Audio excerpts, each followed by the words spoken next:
नमस्कार। आकाशवाणी चंडीगढ़ से प्रादेशिक समाचारों के साथ मैं गुरजीत कौर। सबसे पहले मुख्य समाचार। केंद्र सरकार ने देश में डीएपी खाद की कमी से संबंधित मीडिया रिपोर्टों को खारिज करते हुए स्पष्ट किया कि डीएपी खाद सब्सिडी बिल्कुल भी कम नहीं की गई है।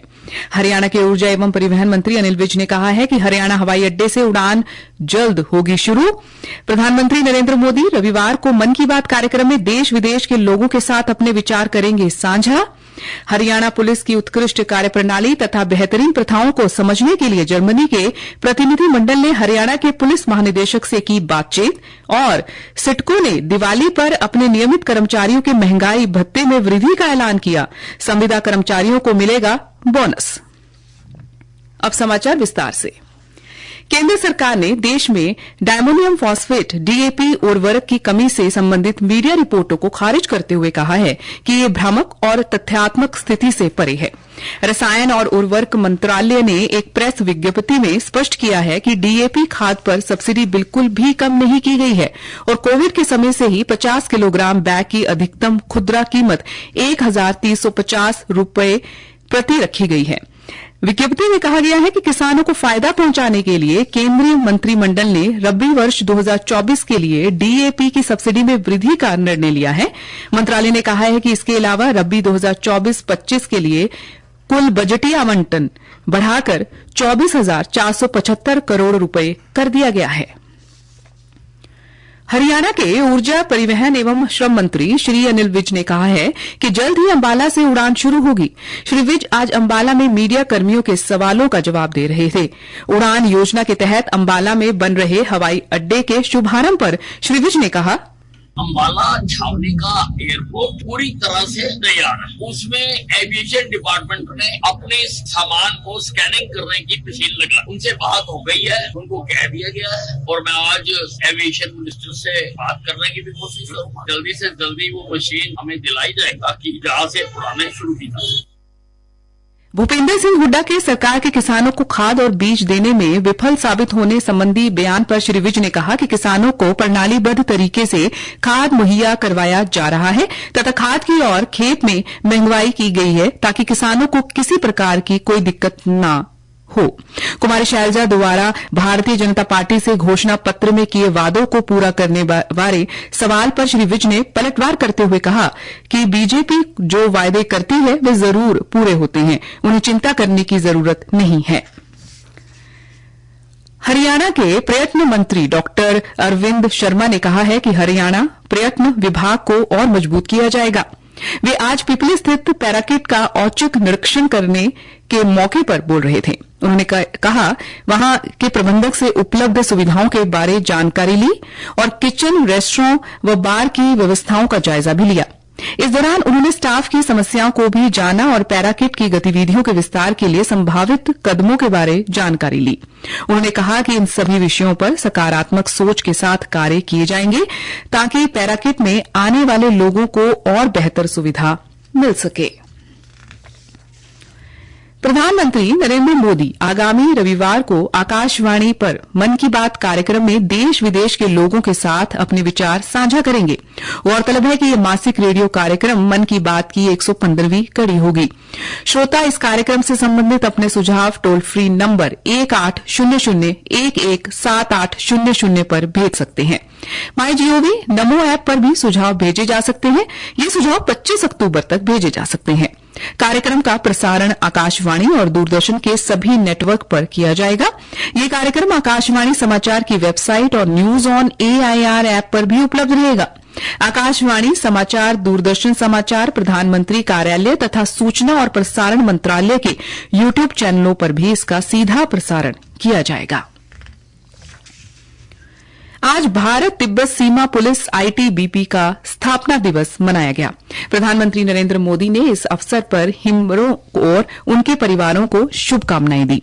श्री मोदी ने एक सोशल मीडिया पोस्ट में कहा कि आईटीबीपी के जवान सबसे चुनौतीपूर्ण इलाकों और कठिन जलवायु परिस्थितियों में लोगों की रक्षा के लिए वीरता और समर्पण के प्रतीक के रूप में तैनात हैं। उन्होंने प्राकृतिक आपदाओं और बचाव कार्यों के दौरान बल के जवानों के गौरवपूर्ण तथा प्रेरक प्रयासों की भी सराहना की। प्रादेशिक समाचार आकाशवाणी चंडीगढ़ से प्रसारित किए जा रहे हैं। हमारे राष्ट्रीय बुलेटिनों और ताजा समाचारों के लिए आप हमारी वेबसाइट newsonair.in पर लॉग इन कर सकते हैं। हरियाणा पुलिस के उत्कृष्ट कार्यप्रणाली तथा बेहतर प्रथाओं को समझने के लिए जर्मनी के प्रतिनिधि मंडल ने वहां के सांसद राहुल कुमार के साथ पुलिस मुख्यालय का दौरा किया। उन्होंने पुलिस महानिदेशक शत्रुजीत कपूर से डिजिटल तकनीकों की अपराध नियंत्रण में भूमिका, इमरजेंसी हेल्पलाइन नंबर, पारंपरिक तथा आधुनिक अपराध के स्वरूपों तथा साइबर अपराध रोकने के लिए भविष्य में आने वाली चुनौतियों से निपटने को लेकर तैयार की गई प्रभावी रणनीति के बारे में जानकारी प्राप्त की। पुलिस महानिदेशक ने प्रतिनिधि मंडल को हरियाणा पुलिस की संरचना, अन्वेषण, भर्ती प्रक्रिया, कार्यक्षमता निर्माण के लिए पुलिसकर्मियों को दिए जाने वाले प्रशिक्षण के बारे में अवगत करवाया। उन्होंने बताया कि हरियाणा पुलिस द्वारा अपराधियों को पकड़ने के लिए अत्याधुनिक तकनीक का भरपूर इस्तेमाल किया जा रहा है, जिससे अपराध को कम करने में मदद मिली है। जर्मनी के प्रतिनिधि मंडल ने इस मौके पर हरियाणा पुलिस द्वारा अपराध नियंत्रण को लेकर किए जा रहे कार्यों की प्रशंसा भी की।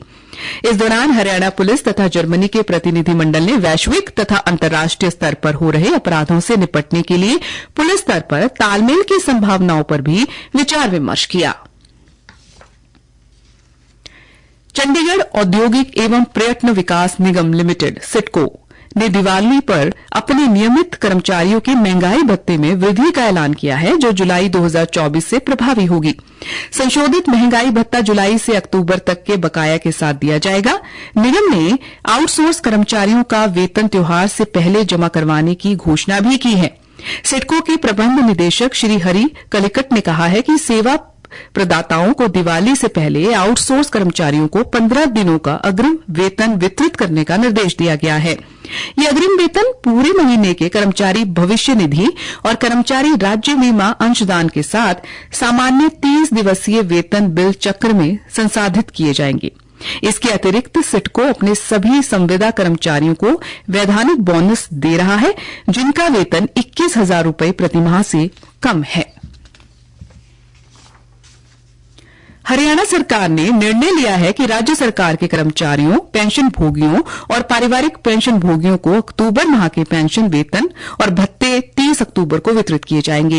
ये निर्णय दिवाली और हरियाणा दिवस के अवसर पर 31 अक्टूबर और 1 नवंबर को पड़ने वाले सार्वजनिक अवकाशों के मद्देनजर लिया गया है। सरकारी प्रवक्ता ने बताया कि मुख्यमंत्री नायब सिंह सैनी ने आज इस प्रस्ताव को मंजूरी दी। प्रवक्ता ने बताया कि सभी प्रशासनिक सचिवों, विभाग अधीक्षकों और पेंशन वितरण एजेंसियों को आदेश का सुचारू कार्यान्वयन सुनिश्चित करने के निर्देश जारी कर दिए गए हैं। हरियाणा विद्यालय शिक्षा बोर्ड भिवानी द्वारा 12वीं कक्षा की शैक्षिक और मुक्त विश्वविद्यालय की 31 अक्टूबर को ली जाने वाली संस्कृत, उर्दू और जैव विज्ञान विषय की पूरक परीक्षा अब 11 नवंबर को होगी। बोर्ड प्रवक्ता ने बताया कि 31 अक्टूबर को दीपावली का अवकाश घोषित होने के मद्देनजर तिथि में बदलाव किया गया है। परीक्षा तिथि बारे सार्वजनिक सूचना बोर्ड की आधिकारिक वेबसाइट पर अपलोड कर दी गई है। हरियाणा, पंजाब व चंडीगढ़ में आज अहोई अष्टमी का पर्व पूरी श्रद्धा के साथ मनाया गया। भिवानी से हमारे संवाददाता ने बताया है कि महिलाओं ने इकट्ठे होकर संतान की सुख व समृद्धि के लिए अहोई माता का पूजन किया।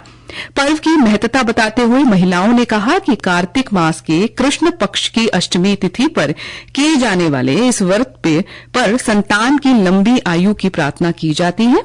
महिलाएं निर्जला व्रत कर तारों को अर्घ देकर अन्न जल ग्रहण करती हैं। हरियाणा के अन्य कई जिलों से भी अहोई अष्टमी पर विशेष पूजा अर्चना के समाचार मिले हैं।